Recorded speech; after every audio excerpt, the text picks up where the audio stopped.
बिस्मिल्लाहिर्रहमानिर्रहीम, अस्सलाम वालेकुम। आज का प्रोग्राम दो हिस्सों पर मुश्तमिल होगा। बहुत सारी बातें हैं, बहुत सारे मासूमाना सवालात हैं जिनका हुकूमत से हमने जवाब लेना है। एक ये कि आज बिलावल भुट्टो जरदारी साहब कहते हैं भाई लिख के ले लो, गारंटी ले लो, जनवरी से पहले हुकूमत फारिग। हुकूमत कहती है लिख के ले लो, गारंटी ले लो, जनवरी से पहले नवाज शरीफ वापस। तो ये क्या हुकूमत अगर वापस लाएगी नवाज शरीफ साहब को तो कैसे लाएगी? हुकूमत घर जाएगी तो कैसे जाएगी? फिर और भी बहुत सारे मामलात हैं, महंगाई से मुतालिक मामलात हैं कि वो कंट्रोल में अगर नहीं आ रहे हैं तो क्यों नहीं आ रहे हैं और क्या मसाइल हैं। अगर अपोजिशन ने आगे जलसे करने हैं तो हुकूमत ने करने देने हैं या रोड़े अटकाने हैं। हुकूमत और अपोजिशन का वर्किंग रिलेशनशिप कुछ बेहतर होगा या नहीं होगा? हुकूमत जो है इस वक्त नून लीग को और पीपल्स पार्टी को एक ही लेंस से देख रही है, यानी नून लीग से ज़्यादा मामला ख़राब है हुकूमत का, पीपल्स पार्टी से फिर भी ज़रा मामला थी। ज़रा कुछ मासूमाना सवाल के जवाब लेने हैं हमने गवर्नमेंट से। गवर्नमेंट ऑफ पाकिस्तान के ऑफिशियल स्पोक्स पर्सन यानी कि वज़ीर इत्तलात शिबली फराज साहब इस हवाले से हमारे साथ होंगे आज। और प्रोग्राम के दूसरे और आखिरी से में हम बात करेंगे पाकिस्तान की तारीख का जो एक इंतहाई अफसोसनाक जो तैयारा हादसा हुआ था जिसमें जुनैद जमशेद साहब भी अल्लाह को प्यारे हो गए थे, उस हवाले से कुछ प्रोग्रेस हुई है और कुछ रिपोर्ट सामने आई है। वो रिपोर्ट क्या कह रही है, किसको जिम्मेदार करार दे रही है, क्यों हुआ था यह हादसा, इस पर हम बात करेंगे। पहले जरा आप देखिए कि आज बिलावल भुट्टो जरदारी साहब ने किस यकीन के साथ कहा है कि जनवरी से पहले हुकूमत चली जाएगी। देखिए जरा। हम ना कठपुतली के साथ देंगे, ना कठपुतली के कठपुतलियों के साथ देंगे। गिलगित बल्तिस्तान में पाकिस्तान पीपल्स पार्टी के हुकूमत बनाएंगे, फिर वो जो चंद महीनों के मेहमान हैं वो भी घर चले जाएंगे। वफाक में भी आपका हुकूमत होगा। लिख लो, गारंटी ले लो। जनवरी में हम इमरान को, सिलेक्टेड को, नालायक को खुदाफिज कह रहे हैं। खुदाफिज कह दिया है बिलावल भुट्टो जरदारी साहब ने। मरियम बीवी भी इसी यकीन का इजहार कर चुकी हैं और बिलावल साहब ये भी कह चुके हैं कि जनवरी तक लॉन्ग मार्च भी होगा। इन्होंने एक और स्टेटमेंट में क्या कहा है वो भी देखिए जरा। समझते हो कि जनवरी की डेट तो फाइनल कॉल दी हुई है एपीसी ने। मुझे लगता है कि इंशाल्लाह ताला उससे पहले बहुत पहले काम खत्म हो जाएगा। इस्तीफे देंगे या इस्तीफे के बगैर? इस्तीफे देने पड़े तो इस्तीफे भी देंगे। ये जो सिलेक्टेड हुकूमत है, नालायक हुकूमत है, उनको तो हमने हटाना है। हमारा जो लॉन्ग मार्च है वो जनवरी में शुरू होगा, तो उम्मीद है इस्लामाबाद पहुंचने से पहले ये हुकूमत गिर जाएगी। ये क्या कह रहे हैं, ये इतना यकीन क्यों है अपोजिशन की सफ़ों में, क्या है मामला? एक वक्फा लेते हैं। हुकूमत पाकिस्तान के तर्जुमान शिबली फराज साहब हमारे साथ होंगे।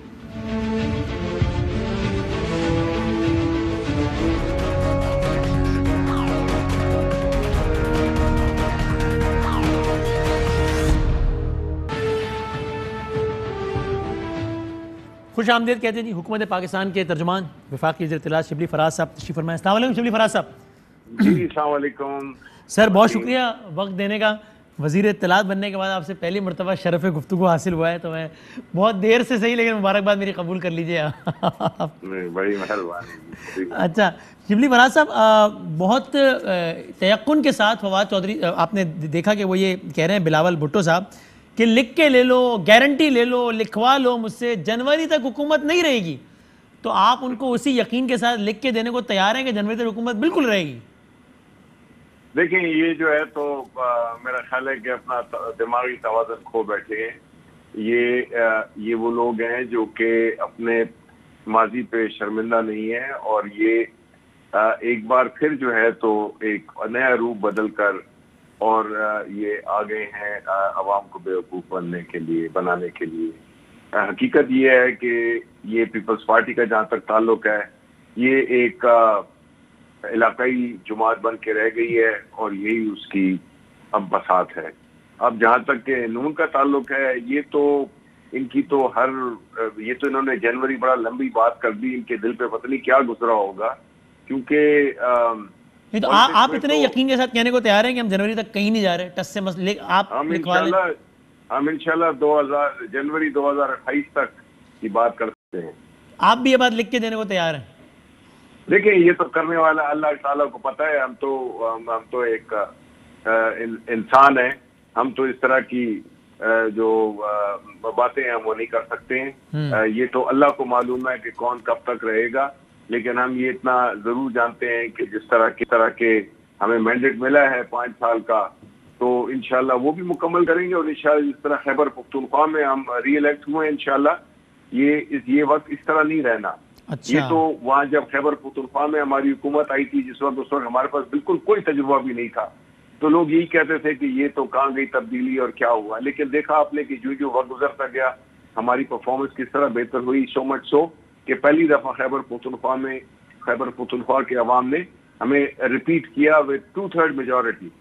तो इंशाल्लाह यहाँ पे भी यही होगा। कई चीजें जो कि अभी सामने आ रही हैं। ठीक है, आप कह रहे हैं ये टेन्योर छोड़ें, अगला भी इंशाल्लाह हमारा हो। ठीक है सर, आपको इतना भी, आपको इस बात पर भी इतना यकीन है शिबली फराज साहब कि जो आप स्पेसिफिक डेट्स दे रहे हैं कि मिड ऑफ जैन तक, 15 जनवरी तक नवाज शरीफ साहब को आप लोग वापस ले आएंगे? देखिए ये तो हमारा टारगेट है, ये इंशाल्लाह। देखिए हम जो है तो किसी मुजरिम की तलाश में है, हमको ये तो नहीं है कि किसी एक मासूम से किसी शख्स के पीछे लगे हुए हैं। देखिए कानून, लेकिन आप खुद ही अपनी गुफ्तगू में कह चुके हैं ना कि बरतानिया से हमारे उस तर्ज के मुआहदे नहीं है और पाकिस्तान को ऐसा करने के लिए आइन में तरमीम की जरूरत है, उसके लिए नंबर्स नहीं है, तो फिर कैसे लाएंगे इन सब की अदम मौजूदगी में? देखिए कई तरीके होते हैं। आप डिप्लोमेटिक प्रेशर डाल सकते हैं और हम और भी लीगल ऑप्शंस हम देख रहे हैं। और बरतानिया को भी सूट नहीं करता है कि उसके मुल्क में एक ऐसे, उस मुल्क का एक ऐसा इमेज बन जाए जिसमें कि ये तासुर जाए कि बरतानिया में वो लोग जो कि अपने मुल्कों से, चाहे वो अफ्रीका के ममालिक हों, चाहे वो पाकिस्तान या अपने इंडिया से हो, पाकिस्तान से हो, ये आमाजगानी बननी चाहिए उन लोगों से जो कि अपने मुल्क का पैसा लूट कर और वहां पे रह रहे हैं। लेकिन शिबली साहब, जब प्राइम मिनिस्टर साहब ये कहते हैं कि मुझे इसके लिए बरतानिया जाना भी पड़ा तो जाऊंगा, या ये खबरें आती हैं कि वो कहते हैं वजीर आजम से ही बात कर लूंगा, वहां के जर्नल, इसका फैसला बरतानिया के जर्नल ने करना है या अदालत ने करना है बरतानिया की कि नवाज शरीफ साहब वापस आएंगे या नहीं? हम बरतानिया की बात कर रहे हैं। जर्नल की कहाँ बात हुई है? तो बोरिस जॉनसन की बात मैं पूछ रहा हूँ वहां के चले वजीर आजम ने या किसने फैसला करना? अदालत ने फैसला नहीं करना है या वजीर आजम ने करना है? कहाँ के? बरतानिया के? जी जी। नहीं, देखिए आपको पता है कि जो प्राइम मिनिस्टर साहब हैं उनका एक इंटरनेशनल एक स्टैचर है। वो इन ममालिक में रहे हुए हैं, वो वहां के भी कई लोगों के हीरो हैं। वहां की जो पॉलिटिकल क्लास है, चाहे वो है वजीर आजम है, ये सारे जो है तो उसका एक खान साहब की एक रिस्पेक्ट भी करते हैं और वो अपने जो भी उनका जाती ताल्लुक वहां पे है वो उसको भी इस्तेमाल करेंगे। असल चीज पता है क्या, किसी ऐसे मुल्क की बात तो नहीं कर रहे ना जहां पर बादशाहत हो, यहाँ तो वहाँ तो डेमोक्रेसी है, तो वहाँ वजीर आजम भी अदालत पर असरअंदाज तो नहीं हो सकता ना वहाँ पे। अच्छा देखिए वसीम, मैं इसको इस तरह लेता हूँ। मैं आपसे पूछता हूँ कि देखिए बहस इस पे हो रही है, ये एक अजीब सा नैरेटिव है जो मेरे मीडिया के दोस्त इस्तेमाल कर रहे हैं। नंबर 1, हाँ जी, कायदे आजम के मज़ार पे बेहुरमती हुई, बहस किस पे हो रही है कि जी IG अगवा हो गया, किस तरह से उसको जेल से ले गए, किस तरह दरवाजा तोड़ा। नंबर 1। अच्छा, नंबर 2, क्वेटा में बातें होती हैं पाकिस्तान को तोड़ने की, आजाद बलूचिस्तान की। बात किस पे हो रही है? बात हो रही है कि जी आया ये जलसा बड़ा था, ये क्या हुआ, ये क्या नहीं हुआ। अब इधर जो है जब आने की बात हो रही है तो बजाय इस पे कि आप ये कहें कि जी बिल्कुल पूरी कौम की सपोर्ट आपके साथ है, मीडिया की सपोर्ट आपके साथ है, कि एक मुजरिम जिसको कि अदालत ने मफरूर करार दिया है वो मुल्क से भागा हुआ है, मुल्क के कानून से भागा हुआ है, आपके और मेरे प्यारे पाकिस्तान के कानून से भागा हुआ है, और वो आके उधर जो है तो आग लगा रहा है इस मुल्क में। आप मुझे बताएं कि ये नहीं, इस बात पे बहस नहीं होनी चाहिए कि जी बिल्कुल ठीक है शिबली साहब, उनकी तो औलाद भी बाहर है, उनके पैसे भी बाहर हैं, उनकी जायदादें भी बाहर हैं, तो बहस इस पे हो रही है कि आया हम उन्हें ला सकते हैं कि नहीं ला सकते। बड़ी वैलिड बात, मैं अर्ज करता हूँ। मेरी ये राय है कि बिल्कुल जब नून के लीडरान से बात होगी और होती है और हुई है, ऑन एयर हुई है, तो हम उनसे फिर ये सवाल नहीं करते, फिर हम उनसे ये सवाल करते हैं कि सफदर साहब ने नारे क्यों लगाए। फिर ये सवाल नहीं करते कि IG अगवा क्यों हुआ। जब नून के लीडरान से बात होगी तो उनसे ये सवाल नहीं होगा कि नवाज शरीफ साहब कैसे वापस आ सकते हैं, फिर उनसे यही सवाल होगा कि नवाज शरीफ साहब बाहर बैठे क्यों वापस हैं। लेकिन जब आपसे बात होगी तो जाहिर है ये अंजुमन सताइश बाहमी प्रोग्राम तो नहीं है ना कि मैं आपसे कहूँ शिबली साहब मैं आपके साथ हूँ, आप मुझसे कहें बदामी साहब। इसलिए रेलेवेंट सवाल होगा ना रेलेवेंट बंदे से, तो इसलिए आपसे वो सवाल करेंगे कि आप कहेंगे बदामी साहब छा गए, फिर मैं आपसे कहूँ शिबली आप भी छा गए, फिर हम आगे बढ़े, तालियां बजाते हैं। नहीं, मैं देखिए किसी तरह से भी मैं ये नहीं कह रहा कि आप इस तरह कर रहे हैं। देखिए बात असल में जब तनाजुर में हो जाए, बिकॉज हो सकता है कि जो आपके नाजरीन है जो ये प्रोग्राम देख रहे हैं उसके बाद शायद जो आप सवाल पूछे जो दूसरी पार्टी से उस वक्त शायद वो ना देख रहे हो। ये कॉन्टेक्चुअलाइज करना चाहिए कि जी हुकूमत ये कह रही है कि जी 15 जनवरी तक उन्हें वापस लाएंगे, आपके ख्याल में कि आपको खुद वापस नहीं आना चाहिए? बिल्कुल आना चाहिए, मेरे ख्याल में नवाज शरीफ साहब को आना चाहिए वापस, और ये दायर है। लेकिन वही सर मैंने कहा कि इसका इजहार तो मैं कोई जब उस पार्टी के रहनुमा होंगे तब करूंगा। ठीक है, लेकिन आप ये कह रहे हैं कि आप लोगों को यकीन है कि ऐसा आप कर पाएंगे और नवाज शरीफ साहब को जब 15 जनवरी से पहले ले आएंगे? ठीक है, इखलाकी जवाब है वसीम। देखे कई चीजें होती हैं जो कि उसका एक इखलाकी जवाब भी होता है। आपको इंटरनेशनल कम्युनिटी, आपकी अपने पाकिस्तान की अवाम, आपकी अदालतें, ये तो एक हमारा एक स्ट्रॉन्ग एक इखलाकी हमारे पास कुव्वत है, हमारे पास कानून की कुव्वत है। तो हम तो पूरी कोशिश करेंगे उसको वापस लाने के लिए।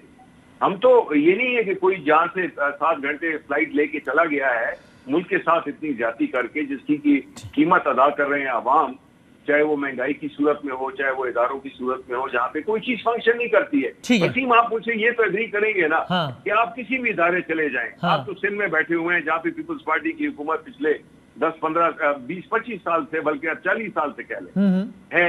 आप देखें आपके कराची का क्या हाल है, आप देखें आपके इंटीरियर सिंध का क्या हाल है, आप देखें कि पंजाब में सिवाय लाहौर के और कुछ और शहरों के सदर्न पंजाब में क्या हाल है। तो देखिए खैबर पख्तूनख्वा में क्या हाल है, देखिए मर्ज वो जो फाटा थे उसका क्या हाल था। बिल्कुल ऐसा ही है। और जब पीपल्स पार्टी के लोगों से बैठते हैं तो इसी पे बात करते हैं, कराची में बारिशें होती है उसी पे प्रोग्राम करते हैं, और करने भी चाहिए और तनकीद करते हैं और करनी भी चाहिए। बिल्कुल ठीक कह रहा। अच्छा मैंने कहा वही लोग हैं जो कि आज दे रहे हैं डेट हमें, ठीक है, वही लोग हैं जो कि 2 साल 40 साल से 50 साल, मैं तो उसका जवाब दे रहा हूँ ना, जो बिलावल ने कहा है, जो मरियम ने कहा है। ठीक है, आगे बढ़ते हैं। कह रहा हूँ कि ठीक है, हाँ, ये वो लोग हैं जिनकी हुकूमत है आपके सामने है पिछले 40-50 साल से। ठीक है सर, अब ये बताइएगा, बिल्कुल इस तरह मज़ार क़ायद के हवाले से कहा कि ये तो इसमें कोई दो राय नहीं है, और मैं तकरार भी कर देता हूँ उस पर कि ये जो हुआ है वैसा नहीं होना चाहिए था और ऐसा आगे भी नहीं होना चाहिए। लेकिन आपके ख्याल में तो इस पर तो ये कमेंट है, और जब इसमें हम मुखालफीन दूसरी पार्टी से बात करते हैं, आपके मुखालफीन से, तो हम इस पर ज़्यादा तफसील से बात करते हैं। आप लेकिन ये बताइएगा कि क्या अगर एक सूबे के IG के साथ ये हुआ है तो ये नहीं है इतना इंपॉर्टेंट इशू कि इसको वज़ीर आज़म साहब भी इस पर इंटरव्यू में सिर्फ हंस के कहते हैं कि क्या सर्कस है। यानी जब हम इदारों की बात करते हैं तो आई एम श्योर कि आपकी भी राय होगी ना कि सारे इदारों का एहतराम बहुत ज़रूरी है, पुलिस, अदलिया, फौज, सबका। तो अगर किसी इदारे का, यानी मैं अपने किसी पुलिस वाले को फ़ोन करूँ अपने सूबे में कि यार फला मेरा जानने वाला अगवा हो गया, तो सामने से वो कहे भाई हमारा तो IG अगवा हो गया, आपका हो गया, आप क्या बात कर रहे हैं, तो ये भी अजीब, उसका भी मोराल डाउन होगा ना। तो ये क्या ऐसा मामला है कि प्राइम मिनिस्टर साहब ज़ेर लब मुस्कुरा के कह दें साबिर शाकिर साहब को इंटरव्यू में कि क्या कॉमेडी सर्कस है और बात खत्म हो जाए? इतना लाइट मामला है। देखिए वसीम, आपके साथ जो प्रोग्राम करने का मजा यही आता है कि आप बड़े प्यारे अंदाज में, बड़े लाइट अंदाज में बड़े सीरियस सवाल करते हैं, which is I must give you the credit for that. हमेशा तभी आप अवाम में इतने पॉपुलर है। बात ये है वसीम कि देखिए IG का या किसी भी इंडिविजुअल का अगवा होना नहीं होना चाहिए। कोई भी, चाहे वो हमारा जो साथी दोस्त था वो भी अगर हुए, नहीं होना चाहिए। कोई भी, इसका ओहदे से कोई ताल्लुक नहीं होना चाहिए कि कौन किस लेवल पे है, किस ओहदे पे है। बात जो असल में ये है कि वो चीज देखें, जो भी आपकी बात होती है ना, वो आपकी क्रेडिबिलिटी होती है।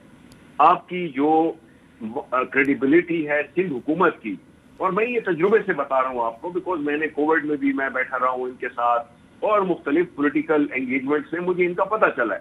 हालांकि मैं तो जानता हूँ पीपल्स पार्टी को इस लिहाज से कि मेरे बड़े जो हैं, not my father never was in any political party, मेरी बाकी फैमिली पीपल्स पार्टी से है, लेकिन मुझे नहीं पता था कि ये इतने, और मैं ये कह रहा हूँ कि वो मेरी फैमिली जैसे लोग, मेरे जो चचा हैं जो कि गवर्नर KPK थे, उनकी आखिरी असाइनमेंट, सेनेटर थे, MNA थे, स्पीकर थे, सब कुछ, वो मुझे लगता है, मैं हैरान हूं कि उन्होंने अपने 40 साल पीपल्स पार्टी के साथ कैसे गुजार दिए।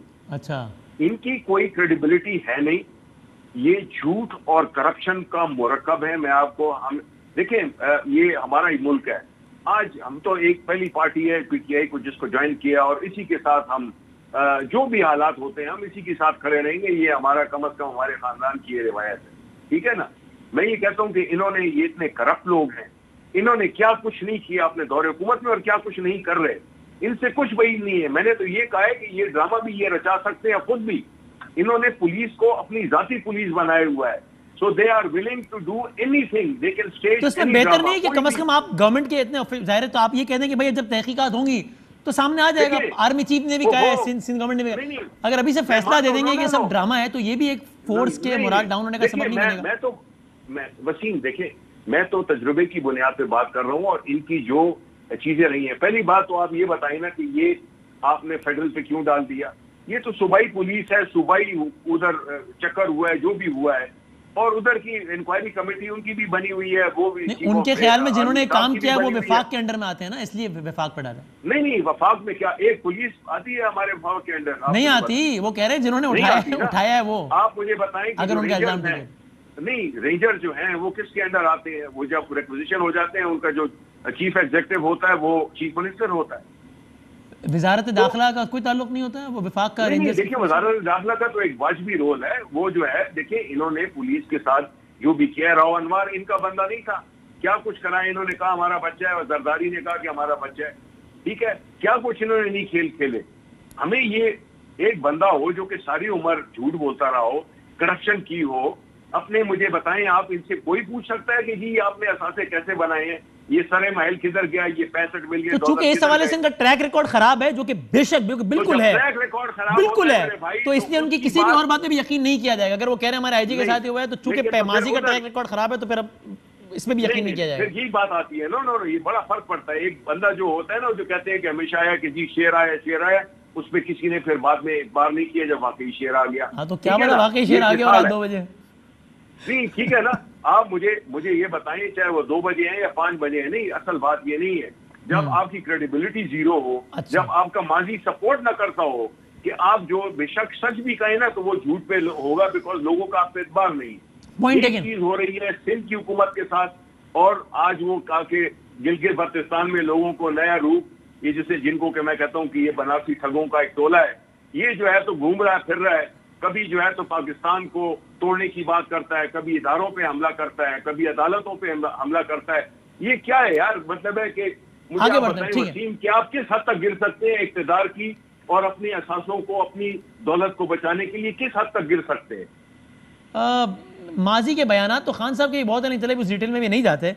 देखिए खान साहब चोर नहीं है, मेहरबानी देखिए वसीम, आप मैंने तो कहा ही नहीं, साथ कंपेयर नहीं करें। नहीं, मैंने कहा आपने कहा इदारों को ब्लेम कर रहे हैं, मैंने कहा माजी के बयानात बहुत है खान साहब की, मैंने तो उसको मैंने चोर वाली बात नहीं। किस पे है ये? इदारों के रोल के हवाले से, इदारों के रोल के हवाले से, किसके इदारों के रोल के हवाले से खान साहब के बहुत सारे बयान हैं। तो उसकी बुनियाद पर अगर गद्दार ठहराना है सबको, तो फिर तो बड़ा मसला है। अरे आप देखें भी ना कि किस जमाने में की है वो, आया डेमोक्रेटिक, तो उस जमाने में हलाल था, इस जमाने में हराम है।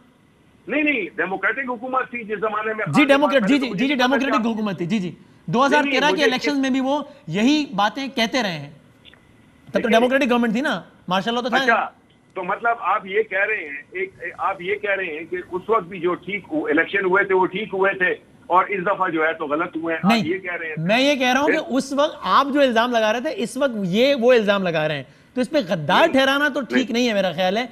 एक इख्तिलाफ बिल्कुल हो सकता है, मैं ये कह रहा हूँ। नो, एक सेकंड 2013 के इलेक्शन में क्या इल्जाम क्या लगता था कि किसने जो है तो बनाया है? जी खान साहब ने किसी इदारे को नहीं छोड़ा, इफ्तिखार चौधरी साहब को भी रगड़ा, अदालत को भी रगड़ा, इदारों को भी रगड़ा। वो तो पीपल्स पार्टी भी कहता कि आरओज का इलेक्शन था कि नहीं? जी खान साहब ने एस्टेब्लिशमेंट को भी बरी जिम्मा करार नहीं दिया 2013 के इंतखाबात के हवाले से। नहीं, देखिए अब अगर आप ये कह रहे हैं कि जी हमने ये कहा था और इन्होंने ये किया है, मैं ये बताता हूँ, मुझे एक ही चीज की मुझे वो है परवाह है, वो है कि मेरा लीडर चोर नहीं है। वो तो मैंने सवाल ही नहीं किया, मैंने कब कहा? मैंने कहा ही नहीं, बिल्कुल नहीं। मैं तो बयानात के हवाले से कह रहा हूँ, मैं कह रहा हूँ 2013 के इलेक्शन में भी खान साहब को इदारों के रोल पे शक था, इसका वो इजहार कर चुके हैं, ये कह रहा हूँ। चोर वाली तो बात ही नहीं है, चोर वाली बात नहीं। देखिए आप कंपेयर नहीं कर सकते, वरना तो ये है कि जो उधर आपके उधर कराची पता नहीं कौन सी सेंट्रल जेल है, कौन सी है, उधर के मुजरिमों को भी और उधर आप बाहर निकाल दें, उधर डीएसएजी भेज दें कि उनके भी इंटरव्यू हो, वो भी अपना खिताब कर सके अपने मोहल्ले से या जिस उसके भी है। बात ये है कि देखिए हमें ये जो है डिस्क्रेडिटेड लोगों को हमें कोई अहमियत देनी नहीं चाहिए।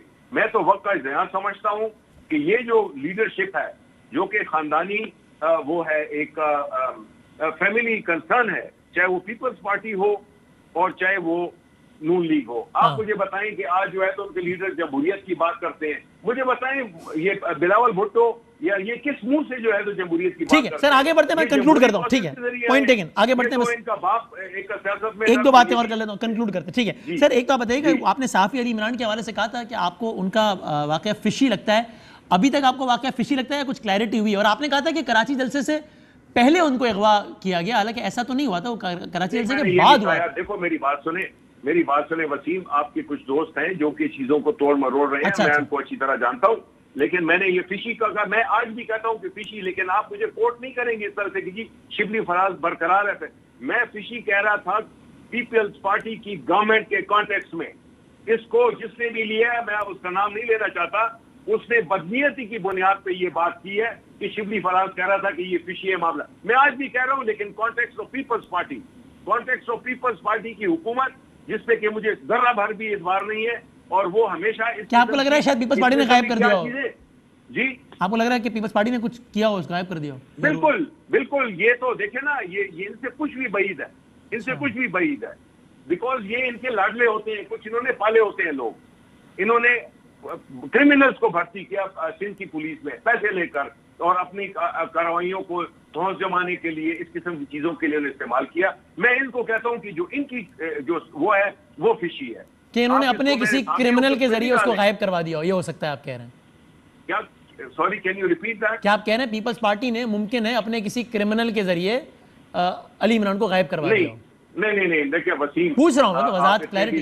इतने भी मजाक न करें। नहीं मैं पूछ रहा हूँ, आई एम सीरियसली आस्किंग। वो हो जाए। नो, मैं ये नहीं कह रहा हूँ वसीम, मैं ये कह रहा हूँ कि अगर आईजी अफवाह हुआ है, ये ड्रामा रचा सकती है पीपल्स पार्टी, उनकी हुकूमत है वहां पे, और वो खुद ये स्टेज कर सकते हैं, इसलिए मुझे ये मामला फिशी लगता है। नहीं मैं तो अभी अली इमरान की बात कर रहा हूँ, सहाफी की, उसमें आपको किस तरीके से पीपल्स पार्टी की इन्वॉल्वमेंट लग रही है, ये पूछ रहा हूँ। नहीं, बिल्कुल पीपल्स पार्टी, बिकॉज हुकूमत किसकी है आप मुझे बताएं। उसको वो जो है अली इमरान है, हमारा भाई है, मुझे बहुत खुशी है कि वो वापस आ गया खैर खैरियत से, ठीक है। मैं ये कह सकता हूँ कि पीपल्स पार्टी कुछ भी कर सकती है भाई, आपको भी उठा सकती है, मुझे भी उठा सकती है। हाँ, मैं तो ये कह रहा हूँ, मैं उसके मामले को ये इस लिहाज से मैं नहीं कह रहा हूँ कि उसने कोई बेचारे अली इमरान ने वो किया। अली इमरान वो एक जनरल, तो अगर सिंध में पीपल्स पार्टी की हुकूमत है और अली इमरान का गायब होने की जिम्मेदार पीपल्स पार्टी है, तो इस डेफिनेशन के तहत इस्लामाबाद में मतीउल्लाह जान की गायब होने का जिम्मेदार कौन हुआ? अगर तो आप समझते हैं कि हमने सरे महल बनाया है, अगर तो आप समझते हैं कि हमने $65 मिलियन सेनेट में, और जो ओमनी अकाउंट्स हैं, अगर वो हमारे लीडर की इस तरह की कार्रवाइयां हो, आप बिल्कुल समझे। नहीं शिबली साहब, मैं ओमनी का आपको क्यों जिम्मेदार समझूंगा, क्योंकि आपने वो काम नहीं किया है। सिरे महल काम आपको क्यों कहूं, क्योंकि आपका ट्रैक रिकॉर्ड नहीं है। मैं तो सवाल कर रहा हूँ वो सवाल कर, लेकिन ये दो अलग अलग बातें हैं ना। हमारी क्रेडिबिलिटी है। सिरे महल और ओमनी का मतीउल्लाह और अली इमरान से क्या ताल्लुक? जवाब दे रहा हूँ। वो बदनाम करने के लिए, अच्छा, एक देखे ना, मैंने कल बड़ी एक अच्छी मिसाल दी थी मंसूर अली खान आपके कॉलीग को, जी कि वसीम बादामी के बाहर गाड़ी खड़ी हुई है 10 करोड़ की या 7 करोड़ की लैंड क्रूजर खड़ी हुई है। काश उससे कोई पूछता है कि भाई ये आपने कैसे खरीदी है, जवाब दे। वो कहता है कि जी ये तो सहाबत का गला घोटा जा रहा है, ठीक है ना। तो इसी तरह लोग इस्तेमाल कर रहे हैं इस एक्सप्रेशन ऑफ आजादी को, ये जो फ्रीडम ऑफ एक्सप्रेशन को, तो उसमें हाईली पॉसिबल है। मैं ये नहीं कह रहा हूँ कि ये 100%, by knowing the reputation of the party that is governing in Sindh, ये हाईली पॉसिबल है, इसलिए मैंने कहा कि ये फिशी है। बहुत शुक्रिया sir, thank you very much Shibli Faraz साहब। गुजारिश है कि जरा मोहब्बत फरमाते रहिएगा, वक्त देते रहिएगा मुस्तकबिल में भी। और एक आखिरी बात अगर जाते हैं तो मुझे याद आ गया क्विकली, सॉरी, काबीना में कोई तब्दीली वगैरह होने जा रही है क्या शिबली साहब आने वाले दिनों में? 30 सेकंड में बता सकें, खबरें हैं? मुझे तो नहीं पता, देखिए ये तो एक नॉर्मल अमर है, उसमें बिल्कुल चेंजेस हो सकती हैं, लेकिन 10:30 मेरे पास कोई ऐसी इंफॉर्मेशन नहीं। ठीक, थैंक यू सर, बहुत शुक्रिया शिबली फराज साहब। महवे कलाम थे हम पाकिस्तान के वज़ीर इत्तलात शिबली फराज साहब से। एक ब्रेक लेते हैं और उसके बाद फिर और मौजूद बात करते हैं।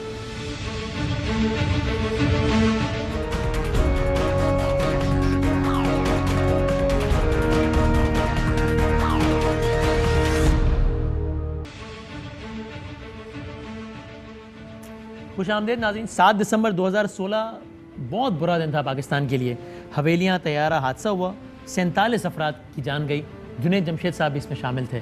ज़ाहिर है हर जहन में सवाल है, वाक़या क्यों हुआ, कौन जिम्मेदार था? उससे पहले ही बहुत सारे वाक़यात हुए, ये पहला वाक़या भी नहीं था, ये आखिरी भी नहीं था, लेकिन जवाब तो मिले ना, हुआ क्या था, क्यों हुआ था।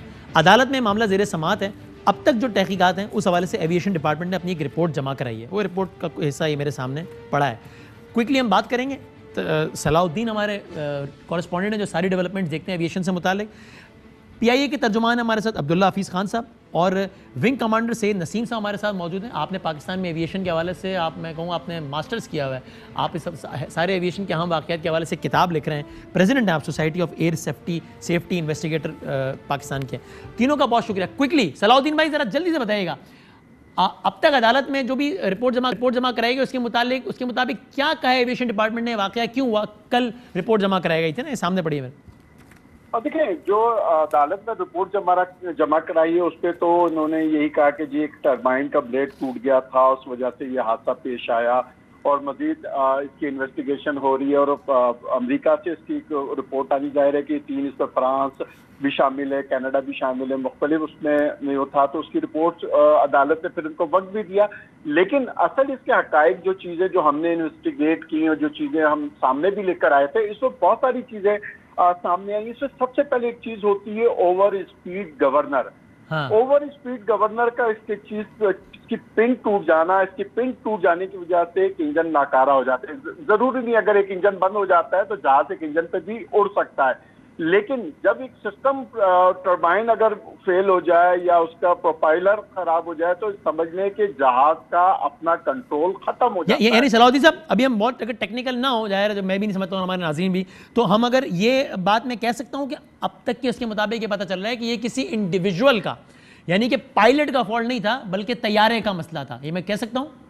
हाँ बिल्कुल, ये इसमें इंसानी एरर नहीं था, बल्कि इसको हम मेंटेनेंस एरर कहते हैं। सही है। अब मैं जरा PIA के तर्जुमान साहब से, अब्दुल्ला हफीज़ खान साहब, क्या है PIA के पास में कहने को, क्या है, ये इतना बड़ा वाक़या हुआ, इतने लोगों की जान चली गई, जुनैद जमशेद साहब, और जाहिर हर जान उतनी कीमती है, एक तैयारे की खराबी की वजह से।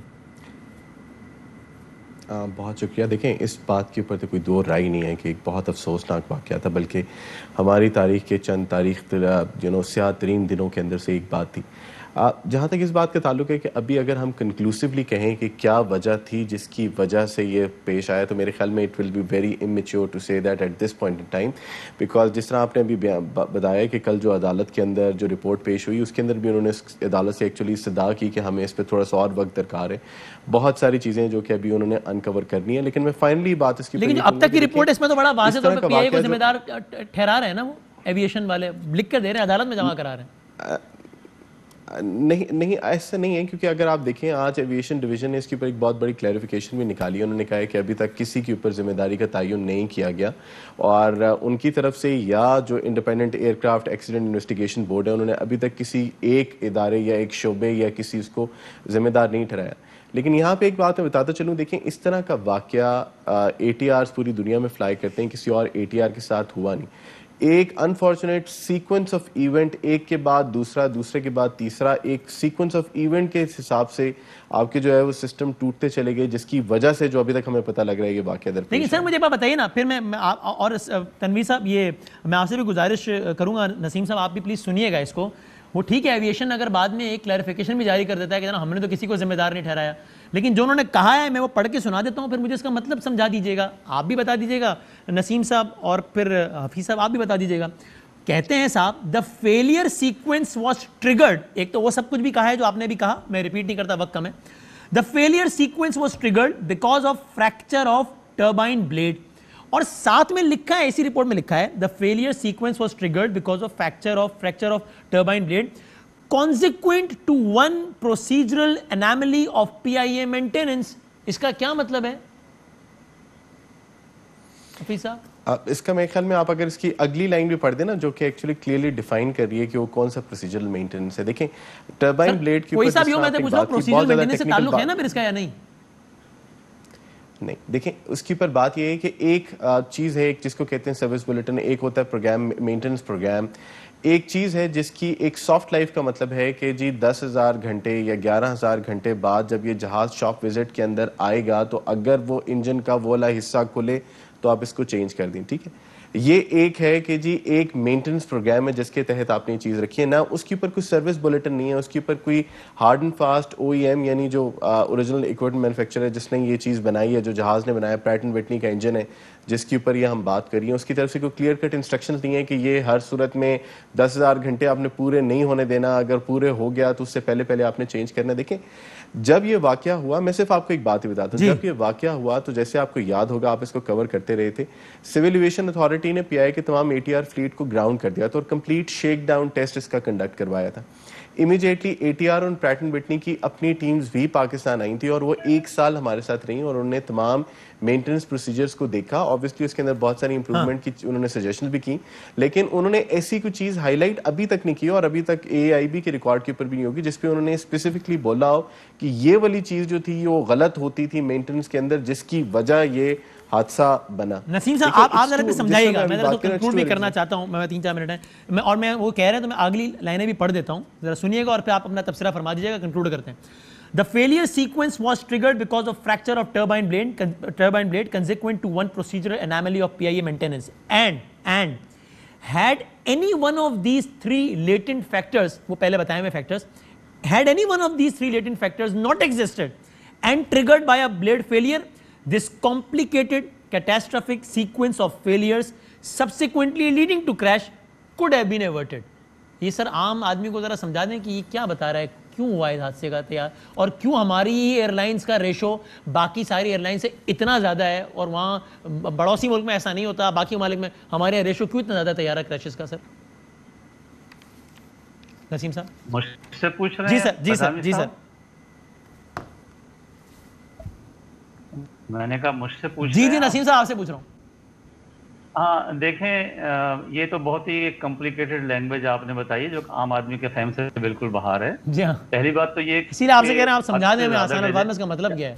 4 साल हो गए हैं तो अब तक तो इंक्वायरी रिपोर्ट मुकम्मल तौर पर आ जानी चाहिए थी। कोई वजह ऐसी नहीं है कि इंक्वायरी रिपोर्ट क्यों नहीं शाया की गई। दूसरा, हफीज साहब फरमा रहे थे कि AIB इंडिपेंडेंट है। AIB इंडिपेंडेंट नहीं है, वो अभी भी मिनिस्ट्री ऑफ एविएशन के नीचे ही काम कर रही है। अब ये जो टरबाइन ब्लेड्स की बात कर रहे हैं, देखें जितनी भी टेक्निकल बातें कर रहे हैं, जहाज के इंजन में जो टरबाइन ब्लेड्स होते हैं वो फेलियर्स उनके होते रहते हैं और फेलियर्स की वजह से ज़्यादा ये हो सकता है कि एज लॉन्ग जब तक इंजन ही में तमाम खराबी रहे तो हम समझ सकते हैं कि एक इंजन हमें अवेलेबल नहीं है और एयरक्राफ्ट को विथ 1 इंजन हम फ्लाई करके बाहिफाजत लैंड कर सकते हैं। सही है। PIA का जो फोकर मुल्तान में क्रैश हुआ था और एक कॉन्ट्रास एयरलाइन की 380 एयरक्राफ्ट, इन दोनों में भी टरबाइन फेल हुए थे। ठीक है। बाज़ हालात में ये हो सकता है कि टरबाइन के ब्लेड एयरक्राफ्ट के फ्यूल टैंक या किसी ऐसे हिस्से को इस तरह डैमेज कर दें कि जहाज खुद अपनी मतलब सूरत हाल को बरकरार न रख सके, तो फिर पायलट के लिए ज़रा मुश्किल हो जाता है। लेकिन अब तक की जो तहकीकात इन्होंने की होंगी, वो तमाम बातें वाज़ेह तौर पर सामने आ गई होंगी। अब मैन्युफैक्चरर और इंजन बनाने वाला मैन्युफैक्चरर और जो हमारी AIB आपको इसमें किसका फॉल्ट नजर आता है अब तक की तहकीकात और ये जो टेक्निकल लैंग्वेज से भरपूर एक रिपोर्ट है उसमें?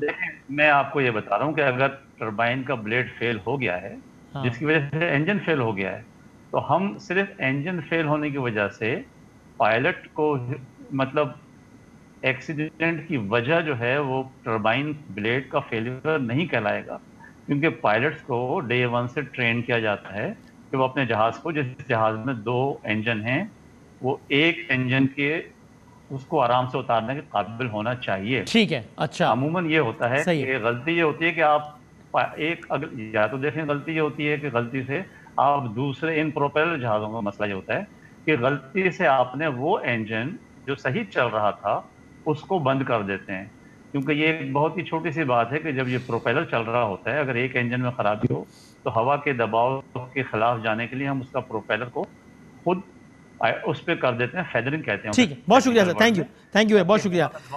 ये 4 साल हो गए हादसे को, अभी तक हम इन बुनियादी सवालात में उलझे हुए हैं। अगर इसका भी कुछ समझ में नहीं आता कि हुआ क्या है, तो बस फिर हमें फातिहा पढ़ लेना चाहिए, इन लोगों पर नहीं जो दुनिया चलेगा बल्कि अपने इदारों पर भी। और अगर यही रहता है कि जो फलां इदारा है वो पायलट्स के ज़ेरे असर है, तो उसकी तहकीकात में पायलट को बचाया जाएगा, एयरलाइन को जिम्मेदार ठहराया जाएगा। फिर फलां जो है वो एयरलाइन के ज़ेरे असर है, वो सारा मलबा कोशिश करेगा पायलट पर डालो।